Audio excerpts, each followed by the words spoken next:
Welcome everybody to a new segment of the channel. This is Advanced Narcissism Understanding. People wanted me to get back to doing more of a lecture type of a deal. So I thought I'd do that and try this out. So, welcome class. I'm your Professor Ollie Matthews. And I thought we'd start today because we all have a pretty good basis on what narcissism is, how it works, the tenets of it.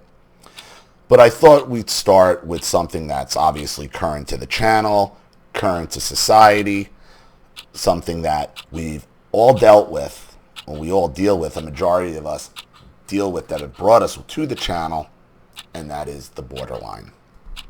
The borderline personality, the borderline narcissist, and why the borderline acts the way they do. Well, we know the borderline is what? Is an emotional vampire. They've been an emotional, that's what they do. They just suck and suck and suck and suck. And they suck the life out of everyone and everything. And I've been saying that for years, and we've been saying that for years. And it's as accurate today as it ever was. But the need to keep drilling down and to keep lecturing and to keep taking like advanced courses like this is you never stop learning, and you're going to still figure out things that you never really thought of before. And those of you who have been following the channel, you've witnessed what's been going on as of late. And a lot of you are like, how do they not see this? When you present the evidence and they just move from one lie to the next lie to the next lie. And, I'm not just talking about the last person. I'm talking about people in comment threads, other videos I've made. When you shake, we know, when you shake the trees, the borderlines fall out. The borderline vampires. So what do we know about vampire, like that whole vampire culture? What do we know about them? They suck blood, they live forever, they're into vanity. And it still sounds like the borderline. You kill them with a stake through the heart, and you kill anybody with a stake through the heart, but specifically a vampire, silver bullets. They don't like garlic, they don't like crucifixes. What else? Well, you kept asking, or kept saying to certain people, you say that, and I say this to borderlines all the time, when they react negatively to something they see on my channel or something else, that you're reacting to, that's a mirror being held in your face, and you're reacting to your own reflection. And that is wrong. Because what do we know about vampires? A vampire can't see its own reflection. Vampire has no reflection. They can't see it. So when they see a mirror, and that's what a borderline is to another borderline, is like a mirror. And they don't see their reflection. That is their constant reminder that they are a vampire, i.e., a borderline. They can recognize each other by the lack of reflection. And because they have that lack of reflection, they have no idea what their behavior actually looks like. They can't see it. They know they're an emotional vampire. They know they're the borderline, but because they're a vampire and cannot see, will not see their own reflection, they can't see the ridiculousness of their actions.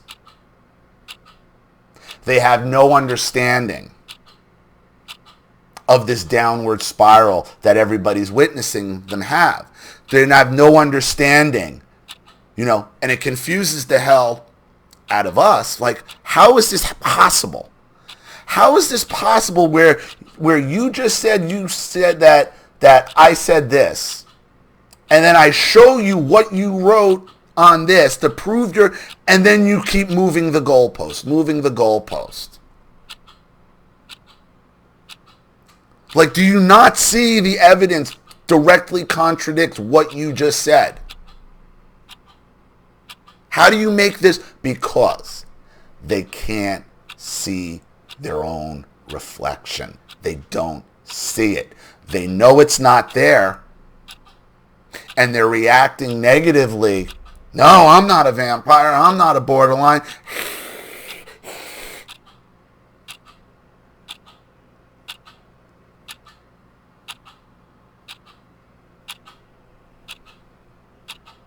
They get weird around each other, borderlines, when they see, because they think one's going to out the other, and they usually do.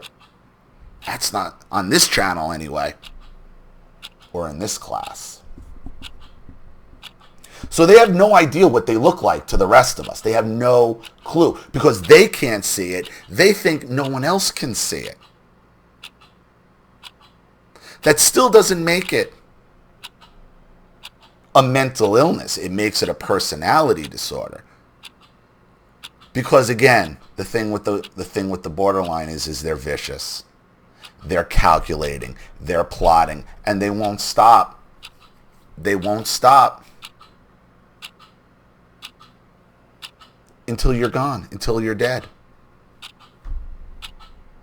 And like a true vampire, the borderline dies in the sunlight. That's really why they act the way they do.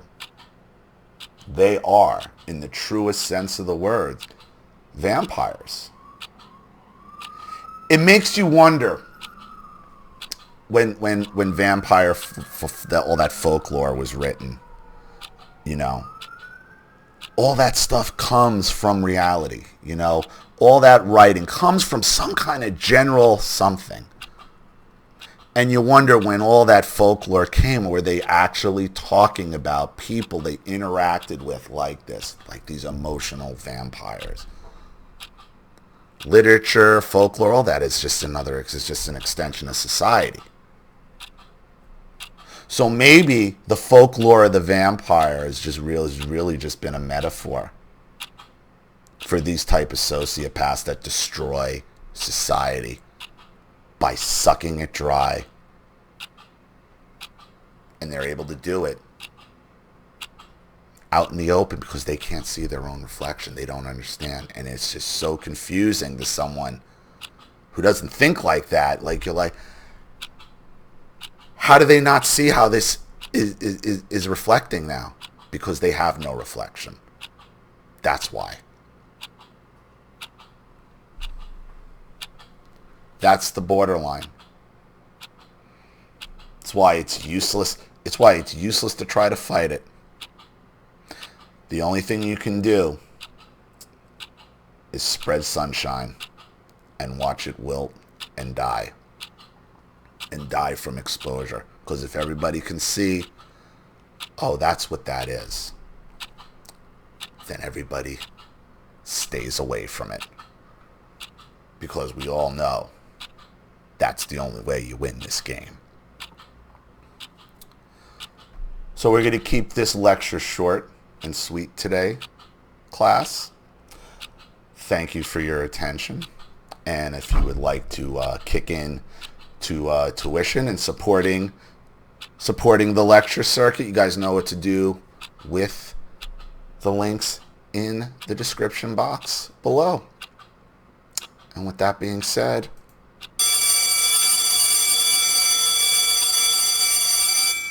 class dismissed.